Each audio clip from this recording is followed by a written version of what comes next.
ছেলেকে সাথে নিয়ে দারাজ পিক আপ পয়েন্ট থেকে দুটি পার্সেল নিয়ে আসলাম। এখানে আনবক্সিং করার কারণ হচ্ছে যে এই পার্সেলের ভিতর থেকে গুড়ি গুড়ি কী যেন বের হচ্ছে। তো আমি পিক আপ পয়েন্টের ওই লোককে বললাম যে ভাই সব ঠিক আছে কিনা, বললো যে আপনি আনবক্সিং ভিডিও করেন, যদি কোনো সমস্যা থাকে আমরা রিটার্ন করে দেবো, সেই জন্য আর কি আনবক্সিং ভিডিও করা।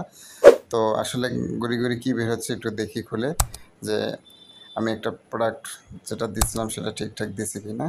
ও এগুলো হচ্ছে গাছের গুঁড়ি, এই গাছের গুঁড়ি দিয়ে আসলে প্রোটেক্ট করে দিছে যাতে এটা আঘাত লেগে না ভাঙে, সেজন্য। তো ধন্যবাদ আসলে সেলারকে খুব যত্ন করে প্যাকেট করার জন্য। আর এটার সাথে তো আলাদা প্রোটেক্ট দিয়ে রাখছে, যেটা একটা ফোমের মতো কাগজ, সেটাও একটা প্রোটেক্টর। এটা একটা কাচের বোতল, 5 লিটারের একটা কাচের বোতল, যেটা আমি দারাজ থেকে ক্রয় করেছি এবং আমার পছন্দ মতো হয়েছে।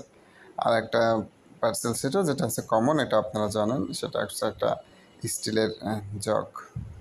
হঠাৎ করে আমি ডিসিশন নিয়েছি যে আসলে প্লাস্টিক বর্জন করতে হবে, প্লাস্টিকের আসলে পানি খাওয়া ঠিক না।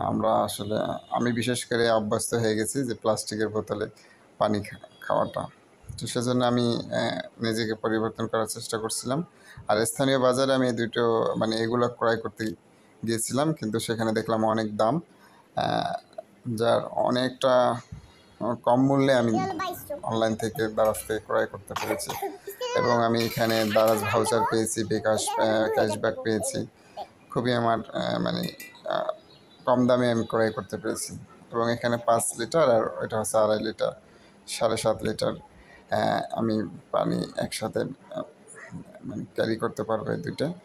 তো যেমনটা চেয়েছিলাম ঠিক তেমনটাই পেয়েছি। আর দারাজকে ধন্যবাদ, আর সেলারকে ধন্যবাদ সুন্দর করে প্যাকেট করে যত্ন করে দেওয়ার জন্য। আর আমি এটাকে পরিষ্কার করে অলরেডি পানিও ভরে রেখেছি।